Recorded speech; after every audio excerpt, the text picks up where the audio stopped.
Saudações tricolores, galera. Hoje o nosso portal dá mais um passo na cobertura das eleições presidenciais de 2019. Ao meu lado, o pré-candidato à presidência do Fluminense Futebol Clube, Ricardo Tenório. Tenório, primeiramente, muito obrigado por nos receber aqui no seu escritório. Eu gostaria já que você começasse falando sobre essa possível parceria com Ayrton Xerez. Aqui já foi sacramentada?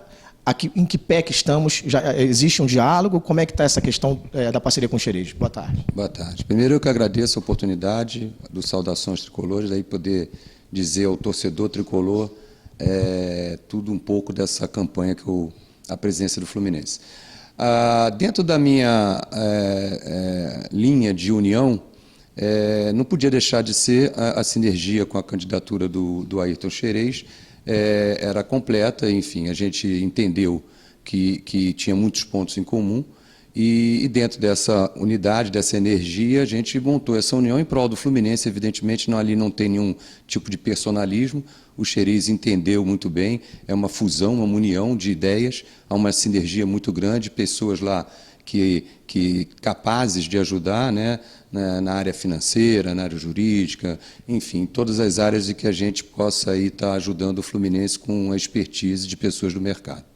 E nessa chapa você figuraria como presidente, o Xerez concorreria como vice, seria isso? Não, eu viria como presidente, como cabeça de chapa, o Xerez, por um motivo dele, não viria como vice-presidente geral, mas sim com uma vice-presidência institucional, e a gente está traçando isso, uma forma de comunicar isso bem, para que as pessoas entendam a grande contribuição que o Ayrton pode dar e ao Fluminense e a toda a campanha agora nesse momento.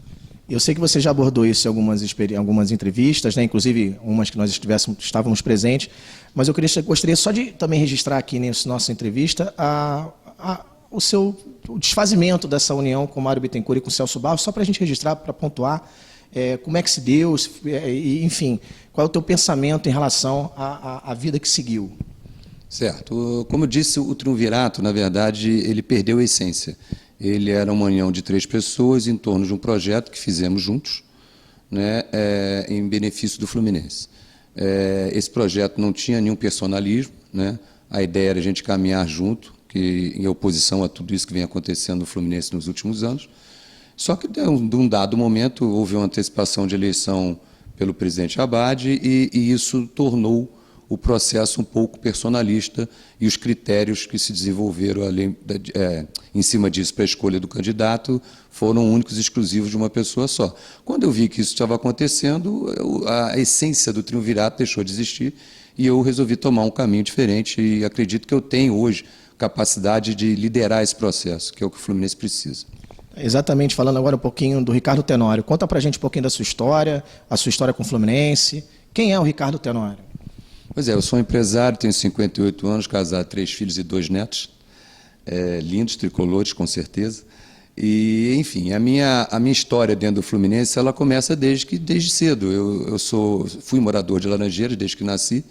Meus pais eram sócios do clube, frequentavam o clube, eu ia para as escolinhas de natação, judô, basquete, enfim, tinha uma vida social dentro do Fluminense. A partir de 2004, eu passei a ter uma vida mais, enfim, dentro da política, né, quando houve a primeira eleição direta, que os sócios puderam votar, e antigamente era o conselho que elegia o presidente. Então, aí, a partir daí, em 2009, eu fui convocado, a gente era oposição ao então presidente Orcades à época, e eu fui convocado por ele, após uma declaração do vice-presidente de futebol do momento, infeliz, né, enfim, a gente entrou numa situação de risco, muito risco, e aí eu gostaria até de fazer um parênteses, porque se eu tivesse alguma ambição política pessoal, eu não entraria numa situação dessa, né? Eu fui para ajudar o Fluminense, como sempre fiz nas vezes que estive lá. E tivemos um sucesso muito grande, conseguimos uma coisa que tinha 1% de chance só de alcance, de sucesso, e evidentemente os jogadores, comissão técnica, toda a diretoria teve um mérito naquela arrancada. Logo depois, em 2014, 2010, eu já fui oposição a essa situação que hoje se perdura, né? Esse grupo, essas pessoas que lá estão. 2014, 2013, final de 2013, com aquela campanha terrível, né, em que a gente chegou a ser rebaixado num dado momento, mas aí teve o imbróglio da Portuguesa, e a gente se manteve na Série A. Eu fui novamente convocado existia uma cisão muito grande entre o presidente do clube e o presidente da patrocinadora. Eu entrei nessa história meio que para tentar apaziguar essa relação, foi impraticável, a gente viu no que deu, e, enfim, foram 4 meses tentando ajudar o Fluminense naquela situação e não consegui, né? Em função desse problema político, da gestão estar muito em conflito.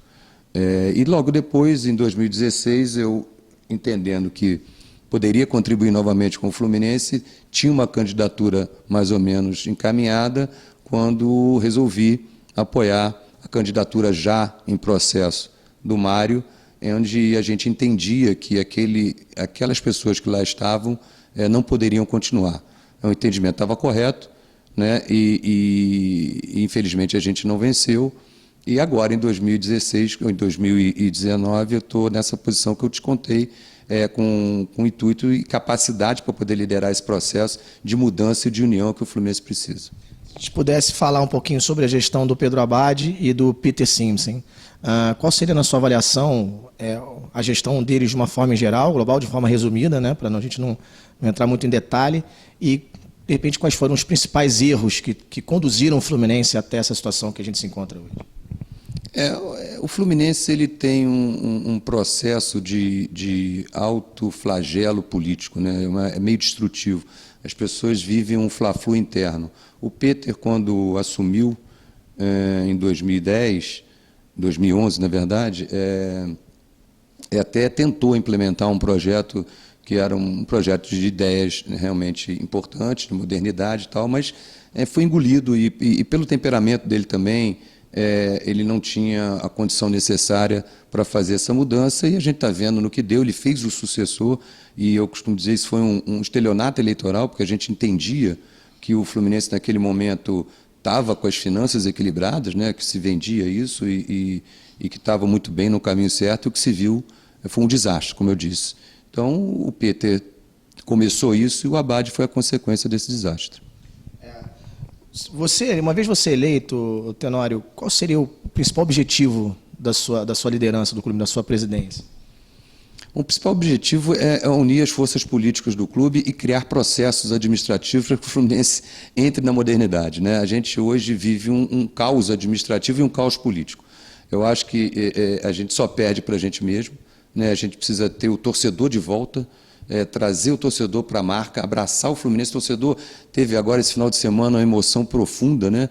É uma coisa de louco. Você tem que explorar isso, né? Explorar no bom sentido. Eu sofri, eu chorei, e igual a mim o torcedor fez a mesma coisa. A gente sofre, a gente chora, então a gente precisa comunicar isso melhor. O Fluminense é muito grande, a gente precisa trazer esse torcedor para dentro do nosso projeto, que não é um projeto político, nem um projeto pessoal, é um projeto de erguer o Fluminense, de trazer a história do Fluminense de volta. Essa história de novo Fluminense, não existe um novo Fluminense, existe uma história, né, de 100 e tantos anos de história, é impressionante. Fazendo 117. Pois é. E aí eu digo, como pode isso ser abandonado, né? A gente é um clube centenário, um clube de uma marca fantástica, e trazer o torcedor de volta para que a gente reerga o Fluminense é o principal objetivo. Nesse primeiro desafio, assim, no primeiro contato, sentou na cadeira da presidência, aonde os esforços serão concentrados? O primeiríssimo ato da sua gestão, onde os esforços serão concentrados com o Ricardo Tenório na presidência? Pois é, como eu disse, a gente vai pegar um carro andando, o Campeonato Brasileiro com 9 rodadas concluídas. A gente tem a expectativa de estar numa posição digna, mas tem que se ter muito cuidado na hora que você começa a tomar as decisões. O maior problema do Fluminense é financeiro. Além da comunicação com o seu torcedor, do trato ao seu torcedor, a gente tem um problema financeiro grave. A gente viu a última demonstração aí do balanço, o passivo está em torno de 800, quase 1 bi. Isso é uma coisa que a gente tem uma dívida de curto prazo que engessa o clube. Isso a gente tem que sentar, criar procedimentos, conversar com os credores e paralelo a isso, criar um plano de recuperação financeira para que o Fluminense, no médio e longo prazo, se torne um clube investidor, né? Um clube que consiga ter capacidade financeira para poder estar entre os grandes competidores hoje do futebol nacional. Esse é o objetivo. E a gente vai entrar um pouquinho agora na seara também da governança do clube, né?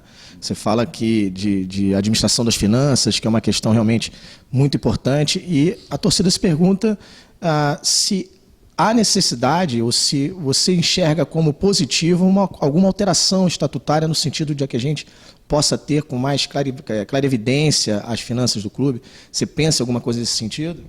Sim, uma coisa são as finanças do clube estarem transparentes e você ter uma governança dentro da sua administração. Procedimento, né, é uma coisa que a gente não tem, que a gente tem que criar para que possa gerar a governança e que possa dar transparência às pessoas que estão de fora querendo ou saber o que está acontecendo ou investir no clube, porque senão a gente não consegue trazer parceiros para isso. A reforma estatutária ela é necessária não só sob o ponto de vista de gestão do clube, mas também sob o ponto de vista político, né? A gente precisa dar mais pluralidade ao nosso conselho, com que ele tenha voz ativa, para que a gente consiga criar mecanismos de fiscalização efetivos, para que o presidente não seja um soberano e nem esteja lá como um déspota. A gente precisa ter um Fluminense plural. E eu pretendo fazer isso com pessoas que realmente querem ajudar, que já têm ideias, né? Advogados brilhantes, juristas que querem ajudar. O Fluminense tem muita gente boa querendo ajudar, e isso é importante. E nessa equipe de gestão que você pretende montar, você pensa em contratar profissionais no mercado que sejam remunerados para exercer as funções? Se sim, de que forma fariam? E qual a importância de você reunir, eu acho que é uma pergunta até meio retórica, mas para você explorar bem, a importância de você reunir pessoas capacitadas nas suas áreas, né? Na governança, nas finanças, na área de... fugiu o nome, na área do jurídico do clube, do marketing do clube. Qual a importância de você se cercar desses profissionais e se você pensa em buscá-los no mercado? Sim, o Fluminense tem bons profissionais, tanto no futebol, quanto na área administrativa, quanto nos esportes olímpicos e na unidade social. O Fluminense tem bons profissionais. Evidentemente, o que falta são procedimentos. A gente precisa unificar isso. As unidades do Fluminense precisam conversar, né? Eles precisam se entender. A gente cria um mecanismo para que isso aconteça. O que falta é governança, é exatamente isso. Então, os profissionais que lá estão, muitos são muito bons. A gente vai reavaliar, evidentemente, alguns, mas isso é uma coisa que você faz ao longo do tempo, quando você implementa um padrão de governança e procedimentos claros e transparentes. Aí sim, o mercado está aí, né? Existe um balizamento de cargos e salários, você pode consultar o mercado, você pode avaliar o que você tem e implementar o que eu estou falando. Não é nenhum bicho de sete cabeças, o importante é que tem que chegar lá e fazer. O que está faltando ao Fluminense é isso. Talvez um mapeamento de processo, sistema integrado de gestão, algo em torno nesse sentido, né? Você já tem alguma plataforma desenhada, tem alguma coisa de concreto? Está desenhando já isso? Sim, temos. A gente tem aí algumas pessoas aí em algumas mãos, né, desenhando esse projeto. A gente está com muito cuidado para não ter que prometer coisas que não são factíveis.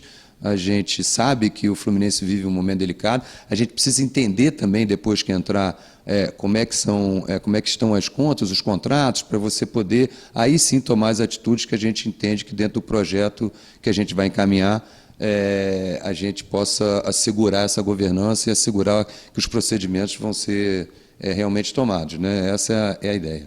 E para você saber onde é que o Fluminense está, você pensa em fazer algum tipo de auditoria, que seja uma auditoria de alguns meses para frente? Porque a gente também vê o Fluminense sendo notícia de penhoras na justiça. Você sabe, de repente, quanto que de dinheiro ainda o Fluminense pode vir desbloqueado para ajudar as finanças esse ano ainda?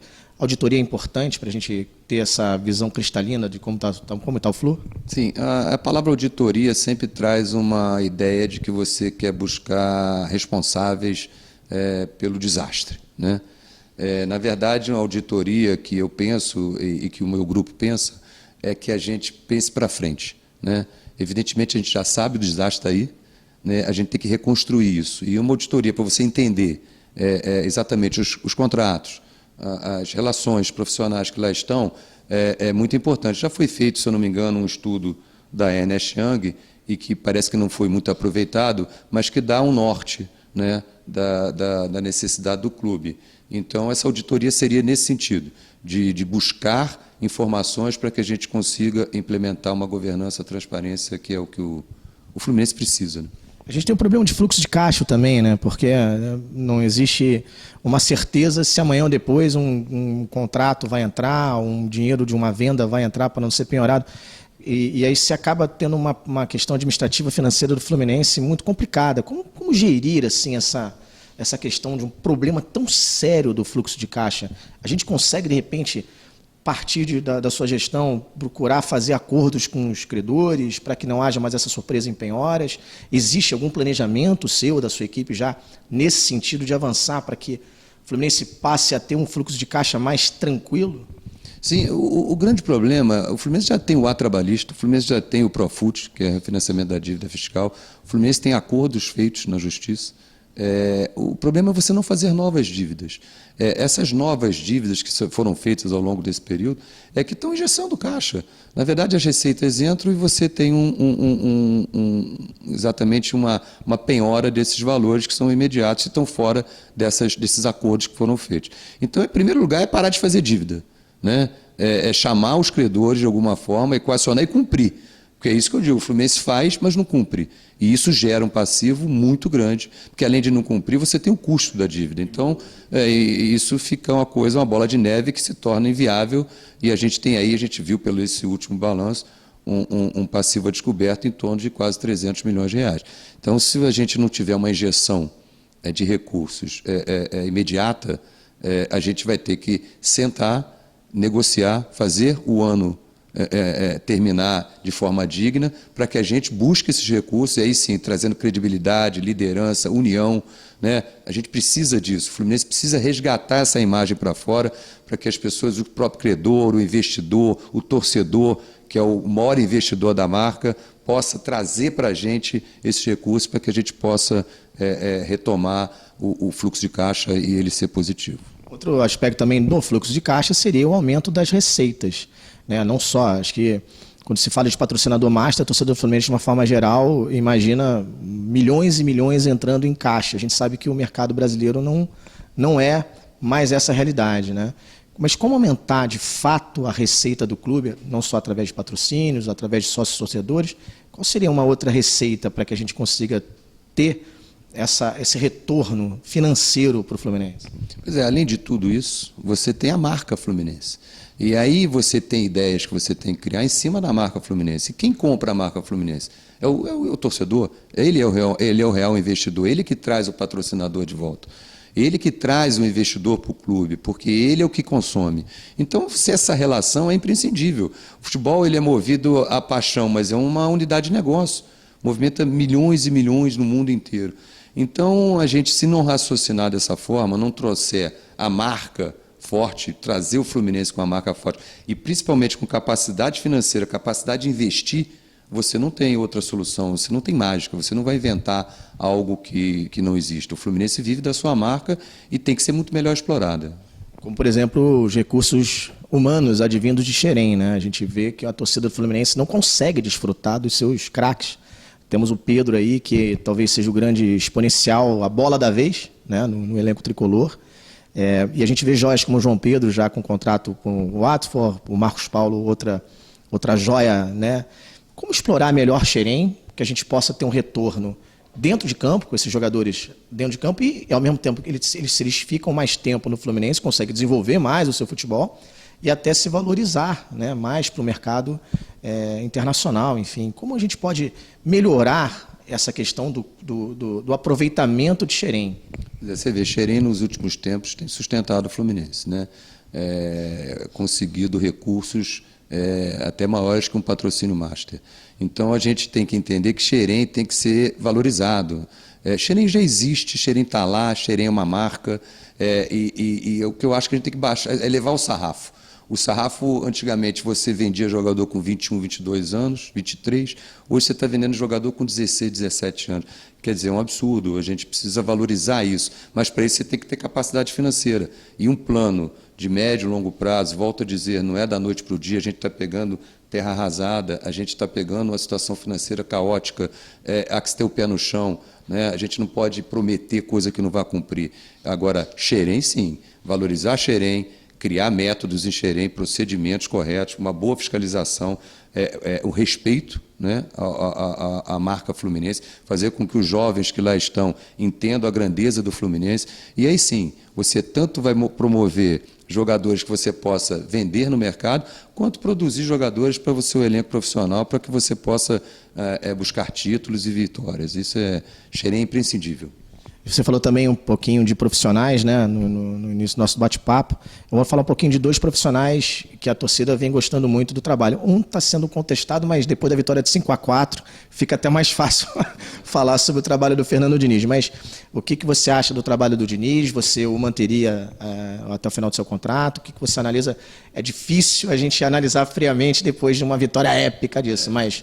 Você seguiria com o Diniz no comando do clube? Sim, eu acho que a avaliação, a comissão técnica tem que ter condição de trabalho. Ela tem que estar inserida dentro de um projeto. O diálogo é importante, o profissional está lá, ele tem que dizer quais são os objetivos dele, o que ele quer, como é que ele vai alcançar aquilo que o Fluminense espera, que são títulos e vitórias. Então, a gente não tem nenhuma intenção de mudar isso com um campeonato brasileiro andando. Muito pelo contrário, o meu perfil é outro. Eu, quando tive em 2009, o Cuca chegou a ser balançado, a gente teve um começo, quando eu cheguei, a gente empatou a primeira partida, perdeu a outra, e até a coisa engrenar, deu um tempo para ele poder trabalhar. E não vai ser diferente agora. O Fernando Diniz está fazendo um bom trabalho, como eu já disse. A gente só avalia um trabalho ao longo de um período. Eu não costumo avaliar o trabalho nem por uma vitória épica, que foi sensacional, né?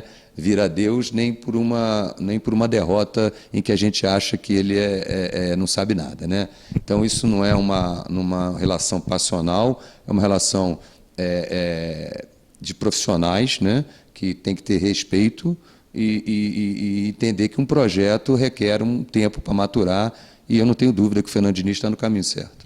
E também falando agora do diretor de futebol, do Paulo Angione, você acho que já teve a experiência de trabalhar com ele, se eu não me engano, enfim. Não, eu, quando saí em 2014, ele chegou logo depois. E qual é a sua análise pelo trabalho do Angione? Manteria ele no cargo a priori? Teria algum nome forte para o futebol? Como é que você desenharia esse departamento de futebol? Até o final do ano eu não tenho intenção nenhuma de modificar nada, a não ser que a coisa, dentro daquela filosofia que eu vou conversar com eles, a coisa se perca. Não acredito, são profissionais sérios, o Angione é um profissional do mercado de muito tempo, com respeito, né? Vou ter a oportunidade de conversar com ele, conversar com o Fernando Diniz, com toda a comissão técnica, com os jogadores, né? Eu conheço bem aquele ambiente, eu vivi aquele ambiente de uma forma muito tensa, né? Então eu sei exatamente a sintonia fina daquilo ali e como chegar e conversar. Então é tranquilidade, dá condição de trabalho, que a gente passe um 2019 digno, que conquiste, né?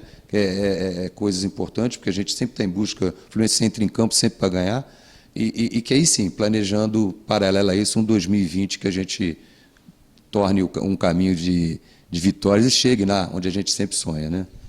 Finalizando aqui, Tenório, 2 assuntos que a torcida sempre fala muito. Primeiro é o estádio próprio. Você pensa... É difícil falar de estádio próprio se a gente arrumar a casa, é verdade. Mas você pensa numa possível revitalização das Laranjeiras, num estádio próprio? Qual é a intenção hoje que você teria para esse assunto? Como eu disse na entrevista anterior, o estádio próprio ele é a casa do torcedor. E quem decide é o torcedor. Aí são 3 aspectos. Nós temos Laranjeiras, que existe um projeto que agora eu conheci um pouco mais, estive lá com um arquiteto que, enfim, elaborou um estudo, um diagnóstico, segundo ele, de revitalização das Laranjeiras. Acho interessantíssimo, a gente tem um patrimônio histórico, onde é o berço do futebol brasileiro, e eu acho que revitalizar Laranjeiras para jogos de pequeno porte, futebol feminino e até, eventualmente, uma arena de shows, é importante para o clube como patrimônio. Além disso, tem o Maracanã, que aí eu vou realmente tomar ciência do projeto, da assinatura desse contrato que foi feito, essa parceria com o Flamengo. Acho interessantíssimo você ter uma parceria comercial com o Flamengo, mas de forma que a gente seja o protagonista da mesma forma que o Flamengo. né? E aí sentar com o presidente do Flamengo, entender, sentar com o governador do estado e ver qual vai ser o próximo passo. Vamos ter uma nova licitação, mas a parceria já existe, ver como é que o Fluminense acerta com as suas certidões, para que a gente, dentro do Maracanã, que é a nossa casa, seja o protagonista também.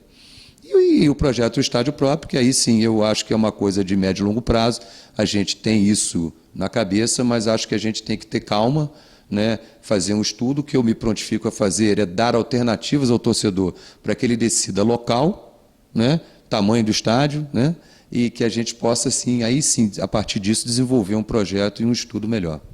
E aí, para finalizar aqui, retorno de algum ídolo, Fred, Thiago Neves, Thiago Silva, o que você pensa? É um sorriso porque a torcida do Fluminense meio que carece, né, de um retorno de um ídolo.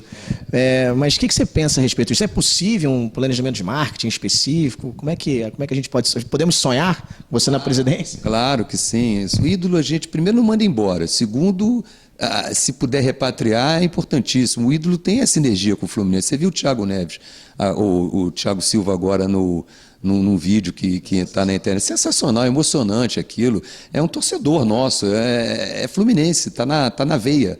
Então, uma conversa, evidentemente, dentro da realidade do Thiago Silva e da nossa realidade, é claro que vai existir, né? Num futuro próximo, quem sabe. Né? A gente não fica aqui prometendo que vai trazer A ou B. A gente promete que ídolo a gente cuida. Né? Como torcedor, a gente cuida também. Por que dia 8 de junho, Ricardo Tenório, presidente do Fluminense? Porque eu acho que eu tenho capacidade de liderar esse processo de união, esse processo que o Fluminense precisa. Né? Evidentemente, é um processo difícil. A gente tem uma situação que, se a gente não se unir, não tiverem pessoas capazes de ajudar o Fluminense, a gente não vai a lugar nenhum. Diferente do meu adversário, que tem um projeto personalista e acha que sozinho ele pode resolver o problema do Fluminense, eu acho que não. Eu preciso das pessoas, eu preciso dos tricolores, eu preciso de gente que queira ajudar o Fluminense. E, principalmente, acabar com essas intrigas internas e fazer com que o Fluminense tenha procedimentos administrativos, governança e uma gestão muito transparente para que o torcedor retorne ao clube. Tenório, muito obrigado por ter nos recebido. Boa sorte aí na corrida eleitoral. Pode contar com o nosso site para a gente noticiar e trazer para você que está nos assistindo todas as informações para que você decida melhor o seu voto com a ideia aqui dos candidatos que o nosso site vai trazer. Saudações tricolores.com. Aqui a notícia é tricolor e a gente vem sempre buscar.